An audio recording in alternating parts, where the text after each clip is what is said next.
নমস্কাৰ মোৰ প্ৰিয় বন্ধু বান্ধৱী সকল কি খবৰ আশা কৰো সকলো ভালে কুশলে আছে আৰু আপোনালোকৰ আশীৰ্বাদত ময়ো ভালে আছো বৰ্তমান মই আছোহি আমাৰ ফিচাৰীত আৰু ইয়ালৈকে গাড়ীখন লৈ আহিছো এতিয়া ফিচাৰীত মানে মেচিন লগাই থৈছো আৰু তথাপিতো মানে এটা কথা বাৰে মনলৈ আহি আছে আজি ভালকে ভিডিঅ' দিব পৰা নাই ব্যস্ত হৈ আছো এভিলাকতে ইটো পাৰ সিটো তিনটা ফিচাৰীত মেচিন লগোৱা হৈছে মানে সেইকাৰণে মানে তেনেকে তেল ভৰাই থাকিব লগা হৈছে ন তেল চাইতে আনি কৰি পেলাই এইমাত্ৰ আকৌ ফিচাৰী পালোহি পাই পেলাই মই গাড়ীৰ ভিতৰতে ভিডিঅ'টো মানে মোবাইলটো চালো গাড়ীৰ ভিতৰতে চাবলৈ যেহেতুকে সময় পোৱা নাই অকণমান সময় পাইছো কাৰণে এতিয়া গাড়ীৰ ভিতৰতে বোলো চাইছো চাওঁতে এটা বস্তু দেখিলো বস্তুটো দেখা পাই সঁচাকে আপোনালোকে আমি সকলোৱে আমাৰ হিয়াৰামঠু আমাৰ বুকুৰ মাজৰ পৰা যোৱাৰ পাছৰ পৰা আমি সকলোৱে উৎকণ্ঠাৰে বাট চাই আছিলো আচল ৰহস্যটো কি আচলতে আচল ঘটনাটো কি সেই চাওক আমি যিখিনি ভাবি আছো আমি যিখিনি মনত আমাৰ খুৰধনি লাগি আছে তেওঁ নিজাববীয়াকৈ এটা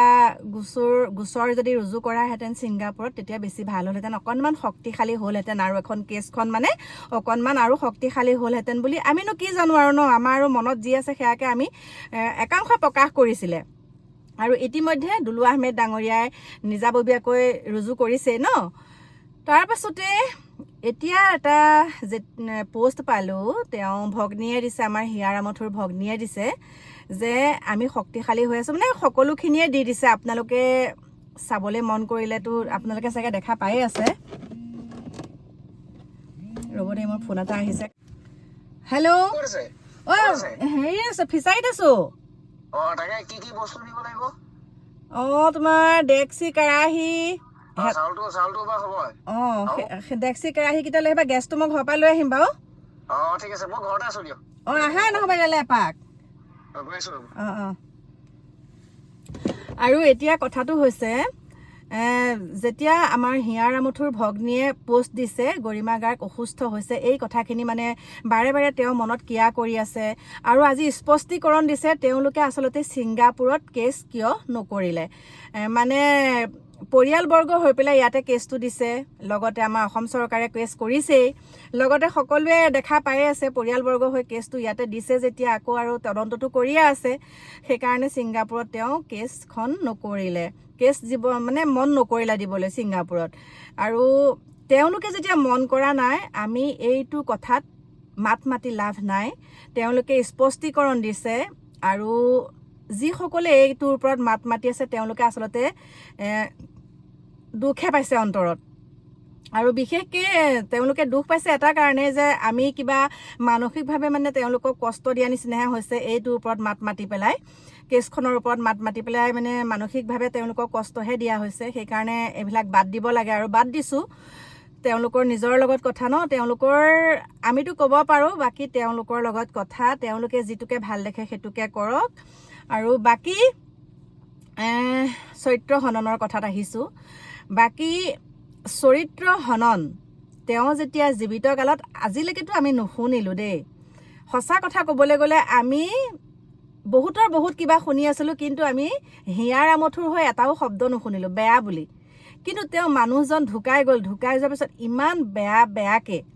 ইমান বেয়াকে তেওঁৰ ওপৰত যিবিলাক মানে চৰিত্ৰ হননৰ বাতৰি প্ৰচাৰ কৰিছে বা বাতৰি ওলাইছে বু বাকে আমাৰ মানে বিষপ্ৰভাই যিমানখিনি কথা প্ৰকাশ কৰিছে এনেকুৱালৈকে কৈছে এগৰাকী লেখিকাই এনেকুৱালৈকে কৈছে যে এগৰাকীয়ে নহয় বহুত ছোৱালীৰ লগত আমাৰ হিয়াৰামঠুৰ সম্পৰ্ক আছিলে আৰু সেইবিলাক পোষ্ট সেইবিলাক কথা যেতিয়া আমাৰ হিয়াৰামঠুৰ পত্নীয়ে দেখা পায় ন দেখাটো পাবই বাৰু দেখা পোৱাৰ লগে তেওঁ অন্তৰখন ভাঙি চুৰমাৰ হৈ গৈছে তেওঁ বহুত কষ্টত আছে ইতিমধ্যে তেওঁক মেডিকেলত ভৰ্তি কৰোৱা হৈছে গতিকে মোৰ প্ৰিয় বন্ধু বান্ধৱীসকল আমি যি দিলোঁ আৰু নিজাববীয়াকৈ কেছটো কৰিবলৈ বহুতে কৈ আছিলে আৰু আমাৰো মতামত কিছু প্ৰকাশ কৰিছিলোঁ কিন্তু সেইবিলাক বাদ দিছোঁ এতিয়া তেওঁ যিহেতুকে মন কৰা নাই তেওঁ আস্থা আছে আইনৰ ওপৰত আৰু আমিও বাট চাই আছোঁ মুঠতে ন্যায় পাব লাগে যিকোনো প্ৰকাৰে দোষী সাৰি যাব নালাগে দোষী শাস্তি পাবই লাগিব আৰু এনেকুৱা শাস্তি পাওক যাতে দোষীয়ে দুনাই যাতে এনেকুৱা এটা ঘটনা কৰিবলৈ কোনেও সাহস নকৰে হয়নে নহয় কোনো সাহস যাতে নকৰে এনেকুৱা এটা শাস্তি পাব লাগে আৰু কি বুলি ক'ম এই যে বিষপ্ৰভাই আমাৰ হিয়াৰামঠুৰ হৈ পেলাই যিখিনি বেয়া প্ৰচাৰ কৰিলে মানে চৰিত্ৰ হননক লৈ সঁচাকৈ বহুত দুখ লাগিছে। আমি বহুত দুখ পাইছোঁ। লগতে আমি যেতিয়া দুখ পাইছোঁ তেওঁৰ পত্নীৰ মনটো কেনেকুৱা লাগিছে কওক। আৰু লেখিকাগৰাকীৰ কথাটো ক'বই নালাগে। তেওঁ যেনেকুৱাখিনি মন্তব্য কৰিছে সেইখিনি চাইতো আমাৰে বুকুখন কঁপি গৈছে। গতিকে কি হয় কি নহয় সেইটো আমি আৰু বাট চাই থাকিব লাগিব ন। আমি বাট চাবহে পাৰোঁ। ভগৱানকে সকলোখিনি দিছোঁ। Justice for Zubeen Garg.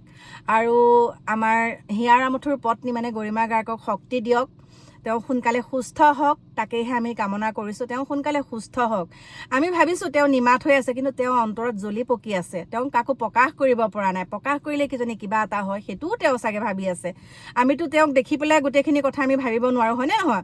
এতিয়া তেওঁ মনত ইমানেই দুখ পাইছে, তেওঁ এতিয়া মানে মেডিকেলত ভৰ্তি হ'ব লগা হৈছে। গতিকে সেয়াই আৰু বহুত বেয়া লাগিছে। এইবিলাক মানে জীৱিত কালতে এটাও নুশুনিলোঁ, কিন্তু মৃত্যুৰ পাছত এনেকুৱা যেতিয়া অপপ্ৰচাৰ চলে সঁচাকৈ আমাৰে বেয়া লাগি গৈছে। গতিকে মোৰ প্ৰিয় বন্ধু বান্ধৱীসকল, কি ক'ম আৰু, বেলেগ ভিডিঅ' দেখোন দিবলৈ মনেই নাযায়।